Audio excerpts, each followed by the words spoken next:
പക്ഷേ കാലം പോയി, കാലം കഴിഞ്ഞിട്ടാണ് നമുക്ക് തിരിച്ചറിവ് വരുന്നത്. നമ്മൾ പറയാല്ലേ, എല്ലാം പിന്നീടാണ് താപം വരുന്നത്. അപ്പൊ അന്ന് നമുക്ക് ആ പൂർവ്വ വിവേകം വരുന്നില്ല, വേണ്ട സമയത്ത് വേണ്ടത് ഓർമ്മ വരുന്നില്ല. ഇവിടെയാണ് ചെറുപ്പകാലത്തിൽ തന്നെ സാധന അനുഷ്ഠാനങ്ങൾ ഉണ്ടെങ്കിൽ നമുക്ക് കുറച്ചെങ്കിലും നമുക്ക് ഒരു വകതിരിവ് വരും. എന്താണ് ആ വകതിരിവ്? നമ്മുടെ ജീവിതത്തിൽ എല്ലാം നഷ്ടപ്പെടുത്തിക്കൊണ്ട്, അതായത് ജീവിതത്തിൽ നല്ല സൗഹൃദങ്ങളും നല്ല ബന്ധങ്ങളും നല്ല കൂട്ടുകെട്ടുകളും ഒക്കെ തകർത്ത് തരിപ്പണമാക്കിക്കൊണ്ട് നമ്മൾ മുന്നോട്ട് പോയാൽ അത് പിന്നീട് ഒറ്റപ്പെടലിൻ്റെ ഏകാന്തതയുടെ ഒരു ജീവിതമാവും. അതേപോലെ തന്നെ നാം അക്രമത്തെ, അതിക്രമത്തെ ഒക്കെ, സ്വാർത്ഥതയൊക്കെ അവഗണിച്ചു പോയാൽ നാളെ അത്തരം ശക്തികളൊക്കെ കരുത്തുള്ളതായി തീർന്ന് പിന്നെ നമുക്ക് നിയന്ത്രിക്കാൻ പറ്റാതെയാവും. നിങ്ങൾ നോക്കൂ, ഇപ്പോൾ വളരെ പ്രസിദ്ധമായൊരു സിനിമയാണ് കാശ്മീർ ഫയൽസ് എന്ന് പറഞ്ഞിട്ട്. കാശ്മീർ പണ്ഡിറ്റുകൾ അനുഭവിച്ചിരിക്കുന്ന ദുരിതങ്ങളെക്കുറിച്ച് പറയുന്ന കഥ. അതിപ്പം നമ്മൾ കാണുമ്പോൾ 1990കളിൽ അവിടുത്തെ പണ്ഡിറ്റുകൾ ഇന്ന് ആ സിനിമയിലേക്ക് എത്തേണ്ട ഒരു അവസ്ഥ വന്ന് എന്തുകൊണ്ടാണ് നമുക്ക് മനസ്സിലാവും. അവരുടെ ഇടയിൽ ഐക്യം ഉണ്ടായിരുന്നില്ല, ഒത്തൊരുമ ഉണ്ടായിരുന്നില്ല.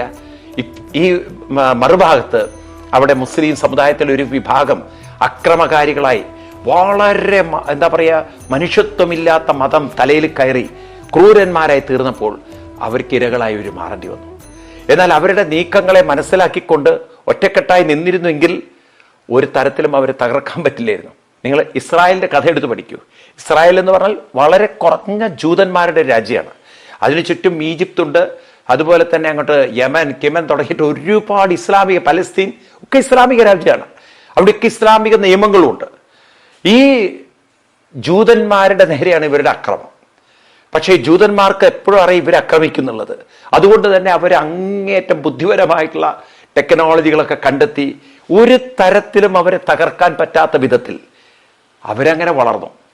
ഈ ഇസ്ലാമിക രാജ്യത്തിലുള്ളവരൊക്കെ വെറും കഴിക്കുന്നതിലും കിടക്കുന്നതിലും കെട്ടുന്നതിലും കുട്ടികളുണ്ടാക്കുന്നതിലും മാത്രം ഒതുങ്ങിയപ്പോൾ ഇവിടെ ബുദ്ധിപരമായി വളർന്ന് അതുകൊണ്ട് പലതരത്തിലുള്ള കണ്ടുപിടുത്തങ്ങളും ഗവേഷണങ്ങളും കണ്ടുപിടിച്ച് ലോകത്തിലേക്ക് മുഴുവൻ ആയുധങ്ങൾ കയറ്റി അയച്ച് കാശുണ്ടാക്കി.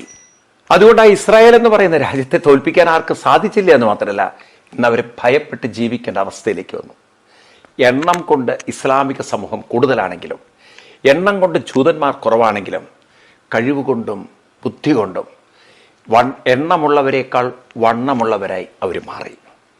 ഇപ്പോൾ ഒരു സമൂഹത്തിൽ ബുദ്ധിപരമായി വളർന്നിട്ടില്ല എങ്കിൽ, ഒറ്റക്കെട്ടായി നിലനിന്നിട്ടില്ല എങ്കിൽ, ഈ സ്വാർത്ഥ, അഹങ്കാര, ധാർഷ്ട്യ ചിന്തകൾ അത് സമൂഹ